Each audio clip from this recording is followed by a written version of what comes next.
Buenos dias, ladies and gentlemen, it's your boy Darzus back at it again with another Undead Unluck video. Looking at chapter 156 today, and brothers, sisters, whatever Yoshifumi is cooking, like I said last chapter video, it's just going to be some insane stuff. This sci-fi, horror, cosmic entity, whatever is lurking in the beyond right now, it's got me interested, and I'm kind of upset that Japan has Golden Week coming up. I know, you guys deserve it. It's a holiday. Nonetheless, we got a 14-day break.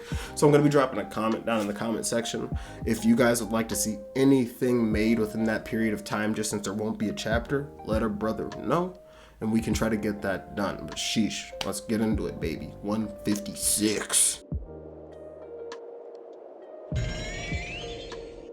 Skip a couple seconds forward if you don't want to hear anything sentimental, but thank you all. I don't say that often enough, but the support and likes, comment, everything you guys do, joining the Discord, everything. It really means the most to us, and we recently reached 500 subscribers on here. A cool little milestone for us, something that means a lot just because we put some work in to try to get these videos out to y'all, and we know that you guys truly support it, love it, like it, whatever the heck. It just really means the most. Like this one if you could, comment on it if you could. What do you think is this entity lurking within space? It was that Phil's mother reaching out to Nico just smarter than him? Was it some sort of AI entity, some HAL-like system from 2001 Space Odyssey? Like, who knows? Is it an Uma? Is it Luna? We got a lot to talk about, y'all. Picking up where we left off, Gina and Sean sit terrified on the ground as the group deliberates on what they are going to do with these two little idiots.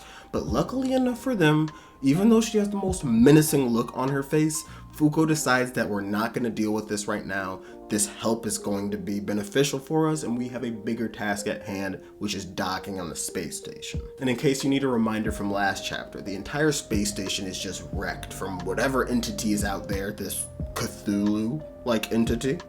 Hint, hint, maybe, I don't know. Nonetheless, the place is wrecked, so it's going to be a very delicate operation in terms of getting towards there because they don't know where Phil and his mother are housed at, and they don't want to knock anything around and harm them in the process of getting to them. But Creed is assigned the duty of clearing any debris on their path there. Gina is assigned the duty of creating a tunnel of unchange in order to kind of shoot them straight towards the docking station. Nico is in charge of using his navigational skills to drive the ship towards the dock, and Sean is on standby. Next we see Fuko hop out Ava style. Nico mentions that those verniers, those little rocket propellers that she has on her back, are only going to last 3 minutes, which comes into account a little bit later. Nonetheless, I really loved this part of the chapter. Fuko journeying through space outside of the spaceship, kind of just appreciating where she's at, thinks about the fact that this is the second time she's been up here.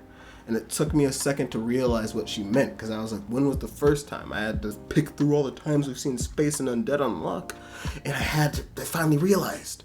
Luna, when she calls her up, pulls her up and made her sit down, listen to her talk about Raganuraku, everything which had occurred before her, the 99 different loops which she had watched, kind of just played over, judged, whatever the heck. As she saw all of Earth be destroyed by these fire gods from Muspelheim. It was wild. Like, doesn't this have to be PTSD inducing? Something. It's crazy. It's sad, but it was just interesting. I thought this was a cool sort of thing to remind us as the readers about the last time we were in space, because I definitely wasn't thinking about that, and I needed a reminder. Nonetheless, she also appreciates the beauty of space, that this place is very open, very crazy, a very foreign land to be in, but then she thinks about the desolateness. And the fact that Phil has been up here his entire life, all 6 years of that life, living in this lonely place, not just hanging out with the kids at school like anybody his age should be doing, which is a very sad thing, but we see the state which the space station is currently in, and that is a very interesting thing.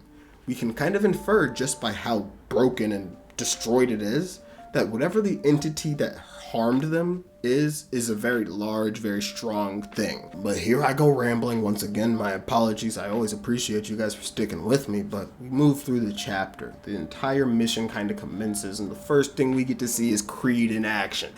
blasting some debris out of the way, and it's hilarious because Nico mentions the fact that the repelling bullets that he's shooting are worth 100 million each, and obviously you got to take into account the fact that they needed one of these bullets to kind of just let Creed shoot that one and undercrease it. But Creed's out here like, damn, I'm a big baller. If you haven't watched High Card yet, go please watch High Card. It's made by the same creator as Kakaguri, but there's a guy in there, never no dollars, and if watch the series and you'll feel me after that one. And time again in this second loop, I have to highlight character interactions, but I love this one between Nico and Sean. Sean asks Nico, like, why are we afraid of debris? Why can't we just move that stuff out of the way? We'll just go through it. But Nico explains to him, you gotta think about this, you little idiot. We're traveling around Earth at the same speed as the station. The debris is moving at close to that same speed. And if you were to collide with the debris traveling in the opposite direction, it'd be worse than getting shot. If you were to get hit, you'd be blown apart. And as he fathoms that thought, he's like, holy crap, I'm gonna just chill out for a second. Is there anything I can do to help? And Nico tells him, just pray, kid. And it's hilarious because, you know, Sean, as soon as you tell him to sit down and shut up, that's when he shines the most. And Sean shined right here. Gina is working on that unchanged tunnel which she was assigned to make earlier. However, she can't see anything within space, so she's just having a hard time knowing whether or not there's any holes in it, if it's even correctly made at the right size and whatnot, so she's just confused. And with both Nico and Fuko trying to think of some way around this, the hero comes to save the day. We see Sean crawling down the tunnel on all fours, checking for any inconsistencies, and he tells everybody to hold their worries because he knows that since his brother made this tunnel, there is no way it's going to be messed up. And I seriously, whenever I was reading this, I had to flex a little bit because I felt this Sean trusting in his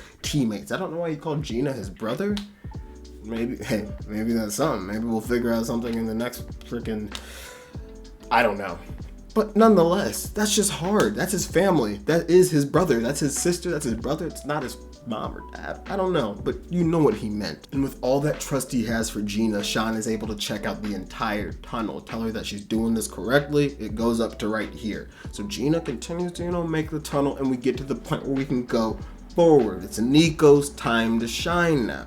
But as Fuko helps Nico adjust the ship's angle in order to properly get into this tunnel, something weird happens. Something takes over Nico's controls and starts navigating the ship towards the tunnel. And although Nico has completely lost control, it flawlessly docks the ship on Gina's tunnel. Now I'm just going to note this now because I'm not going to mention it in a second, but Nico doesn't go on to mention this to anybody else. He doesn't tell people about the fact that this sort of little hacking situation happened. So once again, I'm not going to hammer this dead horse dry anymore, whatever the heck. I wonder if this is Phil's mother being a scientist who's just legitimately smarter than Nico and can hack into their systems, because we do know that this space station is of extremely expensive and nice and unique technology. Even Nico had acknowledged that earlier. Or if this Uma, alien, whatever the entity may be, has the telekinetic abilities to hack into the ship, to guide them here, to bring them and kind of hold them hostage, some sort of event horizon type thing. I don't know.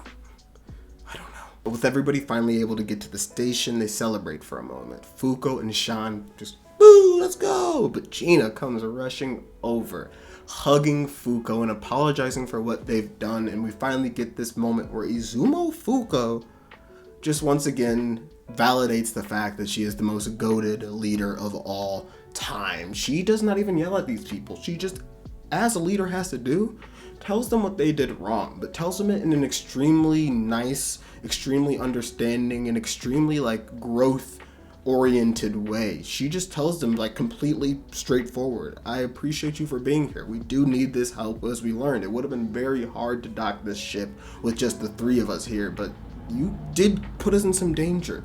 You have to follow orders, because if you guys weren't properly trained, as you noticed, you weren't properly trained, it can lead to any sort of issues, and it leads to all this sort of whatever the heck, but everything's okay.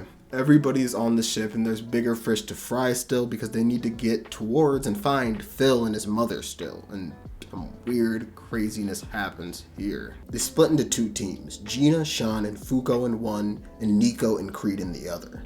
And now as we follow Fuko's team exploring the space station, we see the sort of state it's currently in, just very destroyed, and just once again alluding to the fact that whatever this entity is that is, wreaking havoc here is very strong, whether it be multiple entities or one very large, very strong, brolic, beat your butt down type of guy.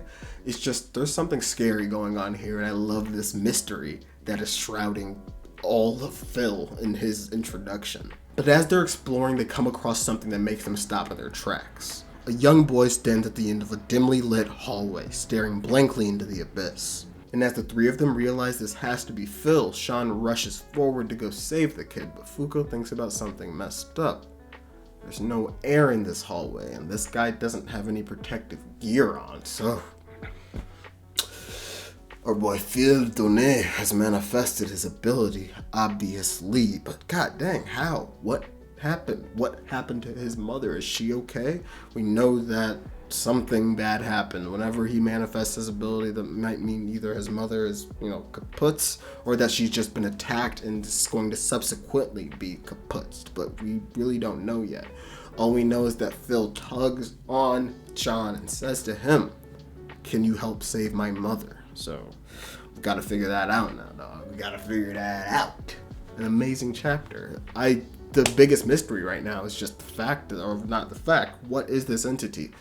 What is out in space right now? And I'm hoping it's like not an Uma even.